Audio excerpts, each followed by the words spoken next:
Last video I spoke about FUDs, and it's hard to talk about FUDs without mentioning the NRA, but I wanted to save that topic for its own video, so today we're going to be taking a quick look at the National Rifle Association, how it started, what it was, and what it has become. So what is the NRA? At its most basic, the NRA is an organization meant to shepherd people into the shooting community and teach them the basics of firearm safety, handling, and marksmanship.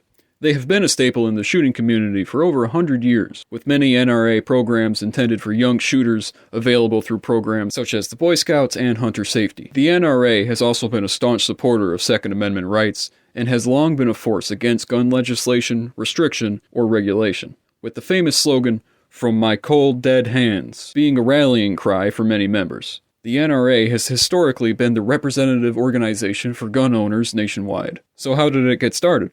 Way back in 1871, two Union Army officers, General George Wingate and Colonel William C. Church, were discussing the marksmanship of their troops. Both men agreed that their troops sucked major ass at shooting, and something simply must be done about it. Hence, they created the National Rifle Association, and in doing so, set the stage for millions of Americans to become passionate shooters. The NRA was such a success that before long, their ranges were being used by the U.S. military for training and sponsored competitions. Youth programs began to gain popularity around the turn of the century, with the NRA sponsoring many avenues for young shooters to get more time behind a rifle. The NRA's other purpose was to resolutely resist and subvert any attempts by state or federal government to infringe on the Second Amendment. And while it has successfully blocked many bills attempting to restrict and regulate firearms, there have been some notable occasions in which the NRA failed to oppose or even outright supported gun legislation against certain groups of gun owners, certain guns, or certain accessories. For example, the National Firearms Act of 1934. This was the first real federal law restricting weapons ownership in the U.S.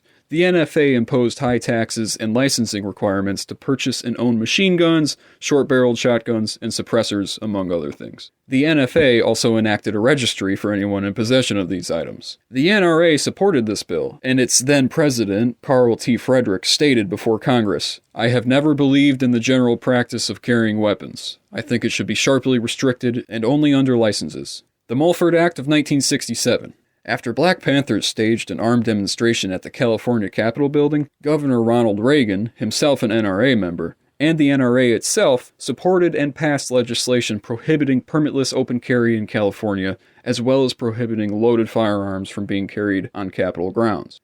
The 2017 bump stock ban. After the Mandalay Bay shooting in Las Vegas, head of the NRA, Wayne LaPierre, is quoted as saying, "The NRA believes that devices designed to allow semi-automatic rifles to function like fully automatic rifles should be subject to additional regulations." This comment was made in reference to bump stocks, devices which were previously legal for purchase until the ATF ruled them illegal in 2019. Only recently, however, this ruling has been struck down. But why would the NRA support any gun control measure? Doesn't that go against everything that they say they stand for?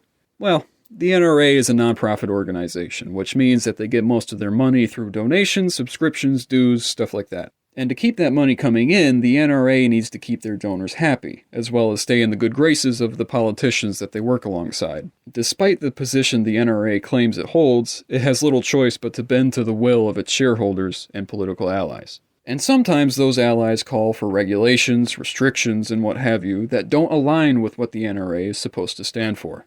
But who would willingly fund an organization that has proven it will not uphold the Constitution?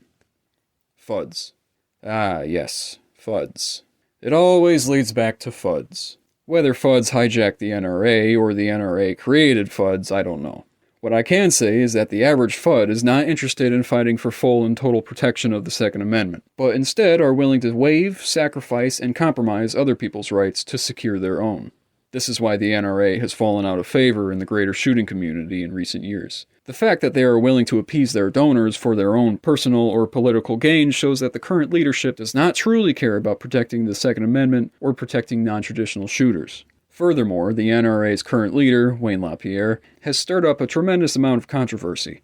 Not only did he support the regulation of bump stocks, but he has also come under fire for alleged corruption and mismanagement of NRA funds. I'm not in a position to say whether any rumors made against Wayne LaPierre are true or false, but it is clear that he is a very controversial figure amongst many gun owners.